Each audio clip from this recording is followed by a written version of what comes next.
Hello everyone, before this episode we just wanted to take a second and say, we reached our first Patreon goal! What? Yep, we reached our $500 goal for Patreon, so that's awesome. You know what that means? That means we can do this full time. Oh yes. Oh, yes it does. Yes, it does. So that's good news for both us and you. Hopefully the videos will be better quality and all that jazz. We've already been putting them out on Fridays, so hopefully we'll be able to do bigger things on Fridays, better things on Fridays, and overall quality of the video should be better. We've already thinking we're upgrading our editing software from version 9 of Power Director to version 13. So we'll see how that goes. Maybe get some new pop filters. We're gonna get a mount for this mic so you can't hear us. Yeah, if you've noticed, this happens a lot, which I'm sure is super annoying. So we're gonna get a shock mount, and hopefully that'll diminish that noise. But you guys are making like this a really fucking amazing experience, and it's like, I don't know, I did not expect it. Yeah. It's a wonderful thing, and hopefully it continues because we love doing this, and we have huge things planned in the future, including cameras and documentaries, so hopefully that works. Yeah, so thanks everyone. At the end of this video and future videos, we'll be doing our individual thanks to the various Patreons. For those of you waiting for your Bibles, we're ordering those in bulk right now. We already got some shipped out a little while ago. The next ones are hopefully going to be going soon, but we do have to annotate all of them, and that's not all of them, but a lot of them. Yeah, and that's a pretty arduous process, so stay tuned for that. And if you want, you can, hate to plug it, but you can donate to our Patreon to get us to our second goal, which will be when we start the Quran Reloaded. Ooh. So you can go ahead and do that. Other than that, thanks to all of our fans. This is so huge. Even those that don't donate to Patreon, no big deal. I mean, just being here, you know, commenting, being part of this little community, it's great. So, without further ado, enjoy our theme song.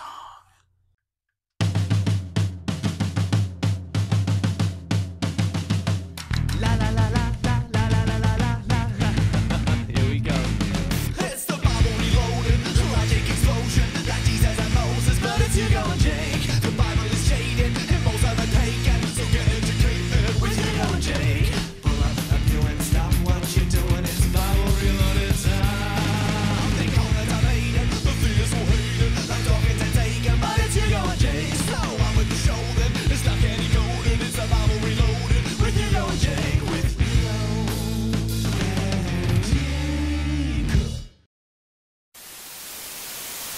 Hello everyone, I'm Hugo. And I'm Jake. And this is the Bible Reloaded. Yay! Now, this episode we're going to be retreading a lot of stuff, but see, that's not our fault. The Bible has a serious problem on its hands, and it's an editorial problem. See, the people who put this together obviously had to put it together from various transcripts. Sometimes really hastily under duress, like during the Persian occupation. Yeah. So we can't be that critical of them. But What ended up happening is a lot of different versions of the same story ended up right next to each other. Yeah. So we have Saul and David reconciling and then fighting and reconciling and then fighting over and over. So if you remember 2 episodes ago, after David had been fleeing from Saul for quite some time, they reconciled. And if you remember in the last episode, it was mentioned that Saul was chasing him again, inexplicably. Yep. So today we're going to get their second reconciliation, and don't worry, it won't be the last, so... And also Samuel's gonna die again, so spoilers! Yeah, so buckle up for retreading of biblical contradictions! So today we begin in 1 Samuel chapter 26. David again spares Saul's life. I like how even the Bible's like, he does it again, we get it. Just fucking, can we move on? The Ziphites went to Saul at Gibeah and said, "Is not David hiding on the hill of Hakilah, which faces Jeshimon?" Jeshimon! Yeah, if the Bible can retread, we can tell the same joke twice. Damn straight. But, yeah, if you'll remember, the Ziphites, even in the other version of the story, were the same group of people that were telling this to Saul. Also, I'd like to think Saul said, I don't know, fucking is he? If I knew where he was, clearly I'd go to him, wouldn't I? So Saul went down to the desert of Ziph with his 3,000 select Israelite troops. Ooh, they're select this time. They're super special. To search there for David. Saul made his camp beside the road on the hill of Hakilah, facing Jeshimon. But David stayed in the wilderness. When he saw that Saul had found him there, he sent out scouts and learned that Saul had definitely arrived. Definitely. I like to think he's like, hey, is that Saul? Is that Saul? Looks like Saul. He has a spear that he looks like he's willing to throw at any given time. Kinda, but I mean, there's like 3 other guys that look just the same as him. You should go check it out. See if he's definitely that. Just Just go walk kind of close to him and be like, That's Saul, and see if he looks. Yeah, but if it is Saul, he's going to throw a spear at me. Granted, he's going to miss, but if it's not Saul, they might hit me. Then David set out and went to the place where Saul had camped. He saw where Saul and Abner, son of Ner, the commander of the army, had lain down. Saul was lying inside the camp, with the army encamped around him, which is a good place. I often like to layer myself with expendable soldiers, so you have to kind of stab through them to get to my meaty center. You're like a milk bone. Yeah. The human milk bone would be a really good wrestler. I don't know why, but Human milk bone? the human milk bone. Why would he be a good wrestler? He just would be. You telling me he couldn't beat up The Rock? He could. Bring that up to Steve. Steve's into wrestling. Steve Shives. Verse 6. David then asked Ahimelech the Hittite and Abishai son of Zeruiah, "Who will go down into the camp with me to Saul?" "I'll go with you," said Abishai. After he lost the nose goes. So David and Abishai went to the army by night, and there was Saul lying asleep inside the camp with his spear stuck in the ground near his head. Abner and the soldiers were lying around him. Wow, they're all really heavy sleepers, man. Yeah. Not only that, not a single night watch. Military tactics weren't invented until the AD, apparently. Abishai said to David, "Today God has delivered your enemy into your hands. Now, let me pin him to the ground with one thrust of the spear. I won't strike him twice." Well, that'd be bad if you struck him twice. It means he lived through the first one. Yeah, I know. You gotta stab him twice, and then you just have a head hole that's not plugged with a spear, and that's gross. But David said to Abishai, "Don't destroy him. Who can lay a hand on the Lord's anointed and be guiltless?" Again, David, you're also anointed, so I don't know what your big deal about this is. I get that they're writing him to be this holy, not really a pacifist, because he has no problem killing everyone else. just Saul. Are, like, anointeds like Highlanders, though? Can't they, like, kill each other? Like, can't he cut Saul's head off then suck his power out and be like, "Oh, now I have depression"? It's like Primes and Transformers. Only a Prime can kill a Prime. Oh, Rodimus Prime. You've ruined it. You've ruined this episode with the mention of Rodimus Prime. "As surely as the Lord lives," David said, "the Lord himself will strike him, or his time will come and he will die, or he will go into battle and perish. But the Lord forbid that I should lay a hand on the Lord's anointed."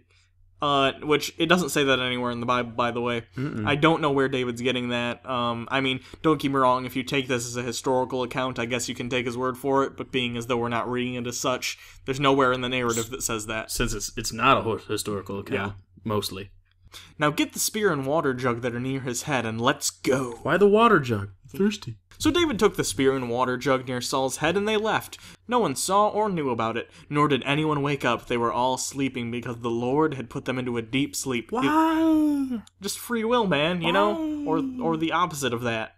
He's like the Wicked Witch in Wizard of Oz. He throws some poppy seeds on those bitches. Verse 13, "Then David crossed over to the other side and stood on top of a hill some distance away. There was a wide space between them." Yes, that is how hills work, thanks. "He called out to the army and to Abner, son of Ner, 'Aren't you going to answer me, Abner?'" Fucking Abner. "You bastard." Abner replied, "Who are you that calls to the king? I am awake now." David said, "You're a man, aren't you? Ooh. And who is like you in Israel? Why didn't you guard your lord the king? Someone came to destroy your lord the king. What you have done is not good. As surely as the Lord lives, you and your men must die because you did not guard your master, the Lord's anointed." Why the men? Why? But God put them into sleep. Yep. He doesn't need to die. Not his fault. I agree. You think David thinks, man, this is so similar to the last time we did this. Yeah, I don't know. This is almost like a game of telephone, but my life. It's the movie Groundhog for David every single day, only more depressing. Not Bill Murray, so definitely more depressing. You think this is a Harold Ramis cameo and it's going to destroy their friendship? Ooh, that's a solid inside the studio joke. Yeah, sorry, Ghostbusters 3. "Look around you. Where are the king's spear and water jug that were near his head?" I'd like to imagine, do his guards know where his spear and water jug are at all times? Maybe there's a guy specifically for that. They're like the armor bearer, but spear and jug guy. It seems like there'd be a water boy for the army. You know what I mean? When they're just out on these long campaigns. It's not Adam Sandler, though, is it? Because that would be fucking annoying. No, because they don't want it to be terrible. One thing that I can say about the Bible, doesn't have post-90s Adam Sandler, so... That's good. There's a point. Yeah, there you go. Popeye's chicken. Not funny, Adam Sandler. Popeye's chicken isn't funny. Verse 17, "Saul recognized David's voice and said, 'Is that your voice, David, my son?'" At least if you recognize it, you don't ask if it's him. Even so, at least he said that this time. Yeah, Last time he just said, like... "Who's that?" David replied, "Yes, it is, my lord the king," and he added, Why is the Lord pursuing his servant? What have I done, and what wrong am I guilty of? Now let my lord the king listen to his servant's word. If the Lord has incited you against me, then may he accept an offering. If, however, people have done it, may they be cursed before the Lord. The king of Israel has come out to look for a flea, as one hunts a partridge in the mountains. Are partridges native to the mountains? I don't know how partridges work. Then Saul said, I have sinned. Come back, David, my son. Fucking again. Because you considered my life precious today, like fucking last time, I will not try to harm you again. I bet. Surely I have acted like a fool and have been terribly wrong. Like 8 times in a row! Yeah. Here is the king's spear, David answered. Let one of your young men come over and get it, but don't you grab it, because I'm afraid you'll stab me immediately. I don't know how long it takes you to reset your hatred counter or whatever the fuck is going on.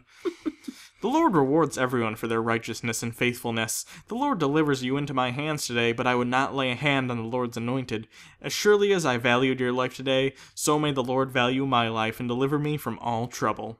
Then Saul said to David, May you be blessed, David, my son. You will do great things and surely triumph. So David went on his way, and Saul returned home. So boom, reconciliation number 2 out of the way. Don't worry, it's not the last one, though, so if you were really into that, it'll happen again. Moving on to chapter 27, David amongst the Philistines. Those dirty fucking Philistines, they're worse than Cubans. But David thought to himself, one of these days I will be destroyed by the hand of Saul. Because he's clearly flippy-floppy on this whole reconciliation business. The very next sentence. The best thing I can do is escape to the land of the Philistines. Then Saul will give up searching for me anywhere in Israel and I will slip out of his hands. He wasn't searching for you anymore. Did no one read this over? Nobody. Jesus, it's a sentence later. It's a sentence later. And some people are going to argue that, no, it's just showing how fickle Saul is and how much he realizes that he wants to kill. The narratives are such to where it's not. Think about this, by the way. The Bible didn't always have chapters and numbers. At one point, it just ran all together. So it was separated there for reasons of, obviously, it seems like another story is starting. But at one point, those were literally just right next to each other. A sentence later, there was no arbitrary distinction between the two parts. Someone had to split there, like, something happens here. It's got to. So David and his 600 men with him left and went over to Achish, son of Moke, king of Gath. If anything, David's 600 men must feel like they're just on a goddamn tug-of-war. David is making these decisions like, oh, we gotta go into the wilderness. No, we can come back. Wilderness, come back. They must be upset. I'm surprised a mutiny didn't take place. It's not a good thing. David and his men settled in Gath with Achish. Each man had his family with him, and David had his 2 wives. When Saul was told that David had fled to Gath, he no longer searched for him. Well, because he knows where he's at. Gath! For one, he knows where he's at, and for 2, they just had a reconciliation without any argument in between. You think he was like, I wonder why he ran away, I thought we were cool. Wait, am I still supposed to be chasing him? I guess I'll chase him again. That's my explanation for what we see later. It's gotta be, that's the only reason. Then David said to Achish, If I have found favor in your eyes, let a place be assigned to me in one of your country towns, that I may live there. Why should your servant live in the royal city with you? I like that David's kind of brown-nosing and he's like, oh, why should I be so great as to live in a city with you? Why don't you just give me my own city, and I won't be all up in your business? Fuck you, David. You know what you're doing. Fucking sycophant. So on the day Achish gave him Ziklag, and it has belonged to the king of Judah ever since. Ziklag, that sounds like a fucking evil alien. I think it sounds like pincers. Ziklag sounds like an evolved version of a Pokemon. Yeah. Ziklag, my acid spit. Like Ziklug would be the smaller version, and Ziklag is just Zik would be the first one. Ziklag, and then Ziklug. Yeah, so he's the middle one. David lived in the Philistine territory 1 year and 4 months. Now David and his men went up and raided the Geshurites, the Gizurites, and the Amalekites. See, now that just sounds like they're making up names. It's just like Gizurites? It's like I'm reading Harry Potter. From ancient times, these peoples had lived in the land extending to Shur and Egypt. In ancient times. You know, just the ancient ones. Not these ones. The other ancient ones. Wherever David attacked an area, he did not leave a man or woman alive, because he's kind of fucked up. But took sheep and cattle, donkeys and camels and clothes, because he wasn't completely unreasonable. No, you're not going to leave the clothes on a dead body. I mean, no, get you gotta real. Take 'em. Then he returned to Achish. Oh, good for him. Like, I'm gonna go murder and genocide entire groups of people, but, then I'll go home and relax. With my 2 wives. When Achish asked, where did you go raiding today? Because this was a daily thing, apparently. David would say, against the Negev of Judah, or against the Negev of Jeremiel, or against the Negev of the Kenites. He did not leave a man or woman alive to be brought to Gath, for he thought they might inform on us and say, this is what David did. But you can't, what? You know what you did, and you're saying it aloud. Shh. Why would they? Shh, David. Just David. That's not a... Shh. Okay. And such was his practice as long as he lived in the Philistine territory. Ashish trusted David and said to himself, he has become so obnoxious to his people, the Israelites, that he will be my servant for life. Wow. So, I guess we'll see how that goes for them both in the next episode. So thanks everyone for watching. I mean, before we leave, we do have to shout out some of our Patreon people, as we said we would. So, go ahead and take it, Jake. Okay, these are going to be our $5 people this week. So anyone who did $5, not many of you do it, but you can tell me, and we will follow you on Twitter, and we will have all sorts of communications. First up, who's getting his second round because he's been around so long, Fabian Fielke. He's the one that gave us $6.66. We get it. It's cute. After that, Brian Hall. I love you, Brian. Chris the Humanist, new to the Patreon village, where you're in a village now. You have to move. It's much like how Ford made all of his people live in villages, and now you have to buy stuff specifically from it. We'll have our own little economy. I hope you know how to bake. You have to be the baker. That's what name we drew out of the hat. Cameron Goeski. You have nice hair? I think you have nice hair. It's a tiny picture. I don't know how you can tell. Well, it's flipped up in the front. He's got a nice... He uses product. Good for him. Cody Means has been around for a little bit. Good for him. Glad to have you on. What a nice guy. Vaclav Horsak. Comrade Vaclav. I don't know where you're from. I'm going to assume it's Eastern Europe. I'm sorry. What's it like living in sepia tone? The Motway. It sounds like a failed candy bar. Nathan Klein, you've been around forever, so you get another thank you because I love you. Nathan Klein is actually the author. Oh. The author. So Nathan Klein is now in the $5 bracket. Woo! Yeah, Nathan. Alexei, also Eastern Europe. Probably not. It looks like you're in khakis in that little picture, and I don't know if they have those over there. I'm pretty sure they have khaki pants everywhere. I don't know if they're allowed. Okay. Billy! Just Billy. I'm going to assume you do porn. I'd believe it. I believe it too, because I said it. Andrew Lee. Kind of looks like Nicolas Cage, unless that's actually a picture of Nicolas Cage. Could be. I'd like to think Nicolas Cage is a secret fan. He's going to love our Left Behind review when that happens. I think I'm saying this right. Aeneas Reed or Aeneas Reed? I don't know. Can't tell if you're a guy or a girl. There's two people in these pictures. So I'm going to assume you're multi-sexed. I'd tap that. I'd tap either or. Yeah. Whatever you I can want. receive or send, whatever you're up for. Johnny Gannett. You're a power bottom, obviously. Vitor Cabral. That definitely sounds like a wrestler name. Vitor Cabral? Yeah. Like Hulk Hogan like versus... a luchador, or? I don't know, whatever. Any kind of wrestling. Anything where there's oily men, I think he'd be there. Mika Burma. Formerly Mika Myanmar, I assume. Was it weird when they shot Rambo 4 inside you? Aaron M. Gleason has been around for fucking ever. Thank you, Aaron M. Gleason. I wonder what your middle name is. Miguel. Just throw people off. Jonathan Barrett. We're in a fantasy football league together. He wins. Ryan Haynes. He has chin hair. There's something good. Alan. You will go by only Alan. Don't even have a picture on your profile. What's that a picture of? His flag. He's a country. And James Pyrick, who has been around also forever. James, you have a beautiful smile, and I love you deeply. So thanks, everyone. If you want, you can help us get to our second Patreon goal. Go ahead and click this link. That'd be lovely. If not, I understand. We just love having you here. You can follow us on Twitter at Bible Reloaded. You can follow Hugo at Hugo Reloaded. Other than that, I think that's it. If you want to watch Jake hate on some Goosebumps, you can check out our Goosebumps video from our second channel. If you haven't seen that, click this link right here. Other than that, I'm Hugo. And I'm Jake. And this has been the Bible Reloaded. Woo! Next week, we do some stuff. Yeah! There's a really great conversation going on right now. But what? Randy he lives in Madison, Wisconsin, and he recently found out that he's pretty sure there's a brothel / massage parlor like right next to a daycare. Yeah. He's like, I should go, and we're like, don't fucking go.